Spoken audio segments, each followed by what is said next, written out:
মাদ্রাসায় যোগ্য শিক্ষক তৈরি হয় না বলে প্রোপাগান্ডা না ছড়ায়া আমাদের নুরানির শিক্ষকই যথেষ্ট স্কুলে শিক্ষকতা করার জন্য। এজন্য সন্তানকে স্কুলে পড়ান আর ডাক্তার বানান। কোরআন শিক্ষা দিতেই হবে, সন্তানকে জিকির শিক্ষা দিতেই হবে, আল্লাহকে চিনাতেই হবে, রাসূলকে চিনাতেই হবে, পরকাল চিনাতেই হবে। এর ব্যতিক্রম মুসলমান মুমিন করতে পারবে না। স্কুলে গানের শিক্ষকের চিন্তা না করে স্কুলে আলেম শিক্ষক রাখেন। স্কুল শুরু হবে কোরআন তেলাওয়াত দিয়া, শুরু হবে জিকির দিয়া, শেষ হবে দোয়ার মাধ্যমে। ডাক্তার হবেন, আপনার সন্তানকে ডাক্তার বানাবেন, ইসলাম নিষেধ করে? এটা ভালো। ইঞ্জিনিয়ার বানাবেন, ইসলাম নিষেধ করে? আরে ভালো। বিজ্ঞানী বানাবেন, ইসলাম নিষেধ করে? মোটেই না, বরং আরো ভালো। এতে হবে কি, দিনদার ডাক্তারের কাছে আমরা চিকিৎসা নিতে পারবো, আমরা বেদিন ডাক্তারের কাছে আর পরাধীন থাকলাম না। আমরা বেদিন ইঞ্জিনিয়ারের পিছনে ঘোরাঘুরি করা লাগলো না, দিনদার ইঞ্জিনিয়ারের কাছে গেলাম, আমরা স্বাধীন হয়ে গেলাম। কিন্তু দিন বাদ দিয়া আপনার সন্তানকে কোরআন শিখান, আল্লাহকে চেনান। বিসিএস করে যদি কোনোদিন ম্যাজিস্ট্রেট হয়ে যায়, এসপিডিসি হয়ে যায়, আপনার হায়াত শেষ হলে আপনি মারা যাওয়ার পর হুজুর ভাড়া করা লাগবে না, আপনার সন্তান জানাজার ইমামতি করবে। হাজার হাজার মানুষ থাকবে, পুলিশ থাকবে, পুলিশের অনুষ্ঠান, কোনো হুজুর নাই, নামাজের ইমামতি কে করবে? আপনার সন্তান গর্ব ভরে ইমামের যায় নামাজে দাঁড়িয়ে যাবে, কেরাত পড়বে, কেরাত শুদ্ধ, নামাজ সহি, আল্লাহকেও চিনবে। যার ভিতরে দ্বীন আছে, জিকির আছে, ইলম আছে, কোরআন আছে, ও কোনোদিন আমার রাসূলের বিরুদ্ধে গালি দেবে না, আল্লাহর বিরুদ্ধে কথা বলবে না। আর দিন ছাড়া তাকওয়া অর্জন হয় না, আল্লাহর ভয়।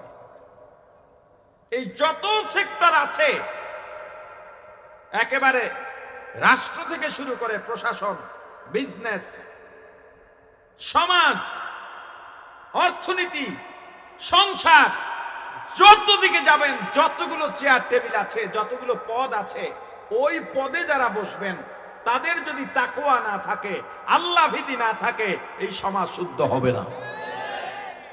অনেক অফিসার আছে দেখবেন ঘুষ খায় না, কথা খায় না, নাই?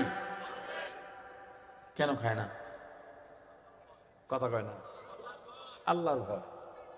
আল্লাহর ভয় না থাকলে, তাকওয়া না থাকলে কোন জায়গায় আপনি শুদ্ধ করতে পারবেন না। এই জন্যে বরং আপনার সন্তানকে দিন শিখাইয়া পুলিশ বানান, এটাই ভালো। সেনাবাহিনীর সদস্য বানান, এটাই ভালো। বিজ্ঞানী বানান, ইঞ্জিনিয়ার বানান, এটাই ভালো। আলেম হিসেবে আল্লাহ যাদের কবুল করবেন তারা তো হচ্ছেই, হবেই। আপনার সন্তানকে আলেম বানানো ফরজ না, মুসলমান বানানো ফরজ। দাওরা পাস করা ফরজ না, ইলম শেখা ফরজ। কতটুকু শিখবেন?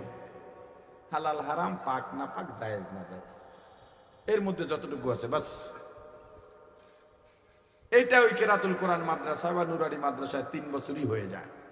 দেন এবার স্কুলে দিয়ে দেন, এবার সে পড়তে থাকুক, এবার সে ইঞ্জিনিয়ার হোক, এলাকায় আসবে, মুয়াজ্জিন বলবে চাচা আজকে আজানটা আমি দেব, সবাই দেখবে আমার ছেলে ইঞ্জিনিয়ার, আজান দেয় এত সুন্দর, কথা কয় না? এখন মাঝে মাঝে দেখেন না, 2-1 পুলিশ তেলাওয়াত করে, নেড়ে দেখা যায় সেনাবাহিনীর সদস্য তেলাওয়াত করতেছে, সুন্দর তেলাওয়াত। কেমন দোয়াটা আপনারা করেন এখন সত্য করে রাখুন, এমন দেখলে হ্যাঁ। তো জবানের জিকিরের মধ্যে কি কি বললাম? সুবহানাল্লাহ, আলহামদুলিল্লাহ, আল্লাহু আকবার, লা ইলাহা ইল্লাল্লাহ, আরো যত আছে। উত্তম জিকির কোনটা? জোরে বলেন। এই যে আয়াত পড়ছি না, এই আয়াত কিন্তু শুধু যারা পীর মুরিদি করে তাদের জন্য, হ্যাঁ, যারা আলেম তাদের জন্য, যারা জাকের তাদের জন্য। তাহলে আওয়ামী লীগের লোকদের জন্য কি এই আয়াত আছে?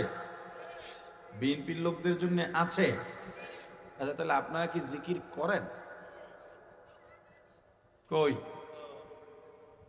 আওয়ামী লীগের লোকেরা কি জিকির করে? বিএনপির লোকেরা কি জিকির করে? দোকানদাররা কি জিকির করে? বরং জিকির করলে কয় মেয়া তুমি কি অমুক জায়গার মুরিদ নাকি? কথা কয় না।